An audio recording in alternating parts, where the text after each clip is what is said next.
নির্বাচনী ইশতেহার ঘোষণা করেছে জামায়াত। ২৬টি অগ্রাধিকার বিষয় এবং ৪১ দফা নিয়ে গঠিত এই ইশতেহারের নাম দেওয়া হয়েছে নিরাপদ ও মানবিক বাংলাদেশ করার প্রত্যয়। স্লোগান জাতীয় স্বার্থে আপোষহীন বাংলাদেশ এবং চলো সবাই একসাথে গড়ি বাংলাদেশ। জামায়াতের ইশতেহারে নিরাপদ, মানবিক, ন্যায়ভিত্তিক ও আধুনিক বাংলাদেশ করার উপর জোর দেওয়া হয়েছে। এতে ইসলামী মূল্যবোধ অর্থাৎ ইনসাফ, ন্যায়, মানবিকতার সাথে আধুনিক প্রযুক্তিভিত্তিক উন্নয়ন এবং সংস্কারমুখী প্রস্তাব অর্থাৎ জুলাই সনদ, ফ্যাসিবাদ বিলোপের সংমিশ্রণ আছে। রাষ্ট্র গঠনতন্ত্র বিষয়ে ইশতেহারের ১, ১০, ২৪ ও ২৬ নং দফায় জামায়াত বলছে তারা স্বাধীনতা, সার্বভৌমত্বের প্রশ্নে আপোষহীন সুষ্ঠু নির্বাচনের জন্য পিআর পদ্ধতি এবং তত্ত্বাবধায়ক সরকার ব্যবস্থা শক্তিশালী করবে। একই সাথে ফ্যাসিবাদ বিলোপ, সুশাসন, জবাবদিহিতা নিশ্চিত করবে।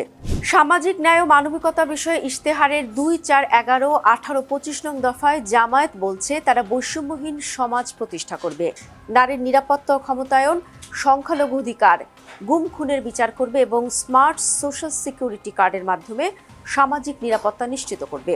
ইশতেহারের ৩, ৮, ১৫ ও ১৬ নং দফায় যুবকদের প্রাধান্য দেওয়া, প্রযুক্তি, কৃষি ও শিল্পে ব্যাপক কর্মসংস্থান, মেধাভিত্তিক নিয়োগ এবং শ্রমিক মজুরি বৃদ্ধির প্রতিশ্রুতি দিচ্ছে জামায়াত।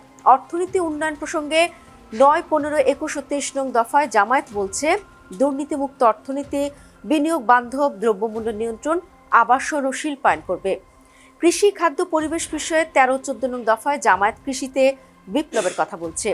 ভেজালমুক্ত খাদ্য, ৩-০ ভিশন তথা পরিবেশ বিপর্যয় রক্ষারও কথা বলেছে।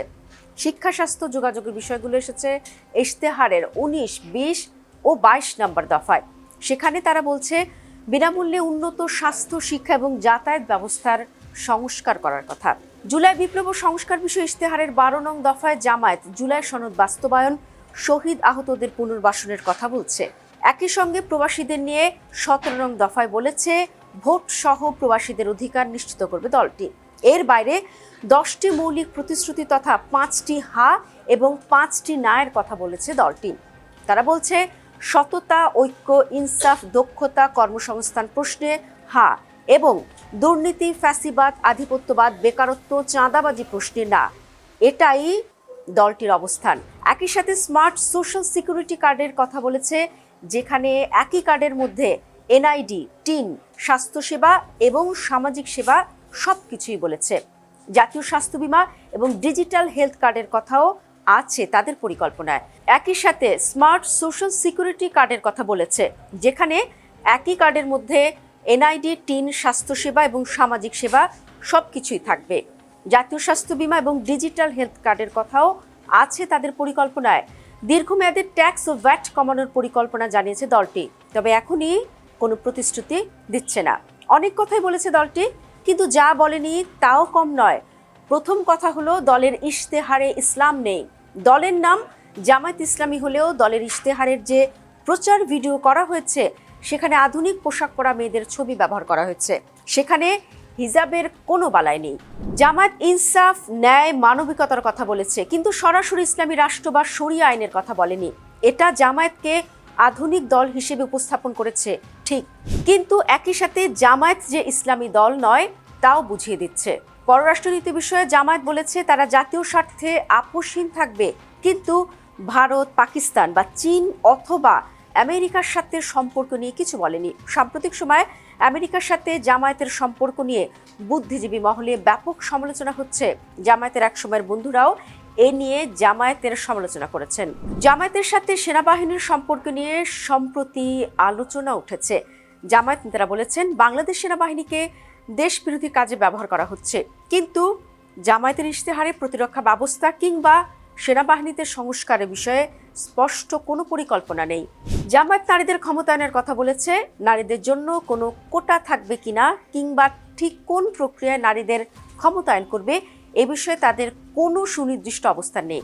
একই সাথে নারী বিষয়ক জরুরি কিছু প্রশ্ন যেমন সম্পত্তিতে সমান অধিকার কিংবা নারীদের নেতৃত্ব বিষয়ে কোনো স্পষ্ট ঘোষণা নেই। জামায়াত পরিবেশ বা জলবায়ু পরিবর্তন বিষয়ে ৩-০ ভিশন ঘোষণা করেছে, কিন্তু আমেরিকা এ বিষয়ে কঠোর অবস্থানে।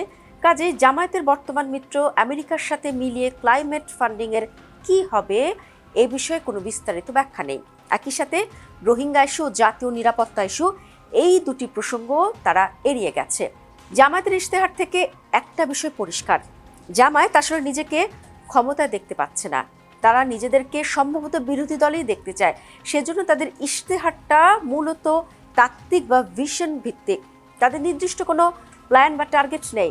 যেমন অর্থনীতিকে জিডিপি গ্রোথ বা বেকারত্ব কমানোর শতাংশের কোনো টার্গেট নেই। আরও কংক্রিট টার্গেট যেমন 5 বছরে কর্মসংস্থান হবে 1 কোটি, দারিদ্র্য নামানো হবে 10%, জিডিপির গ্রোথ হবে 8 থেকে 10%, এমনটা হলে সেটা মেজারেবল হতো, কিন্তু তারা এমনটা করেনি। আবার কিছু জায়গায় কিছু প্ল্যান বলা হয়েছে, কিন্তু বাস্তবায়নের উপায় বাদ দিয়ে। যেমন শিক্ষা স্বাস্থ্যকে বিনামূল্যে করার কথা বলেছে দলটি, কিন্তু কিভাবে, বাংলাদেশের মতো দেশে এটা আদৌ সম্ভব কিনা সে বিষয়ে দলটির কোনো পরিকল্পনা নেই। মোদ্দা কথা, জামায়াতের ইশতেহার অনেক স্বপ্ন আশার ফানুস, কিন্তু তাতে বাস্তবায়নের রূপরেখা নেই। সাধারণত যে দল ক্ষমতায় যাওয়ার সম্ভাবনা দেখতে পায় না, তারাই বাস্তবায়নের পথরেখা তৈরির জন্য সময় নষ্ট করে না। জামায়াতকে অনেকটা তেমনই মনে হচ্ছে, অথচ নির্বাচনী প্রচারে জামায়াত এমনভাবে কথা বলছে যেন তারা সরকার গঠন করবে, কিন্তু ইশতেহার পড়লে মনে হয় দলের নেতাদের এসব কথা সম্ভবত শুধুই প্রচার কৌশল, আর কিছুই নয়।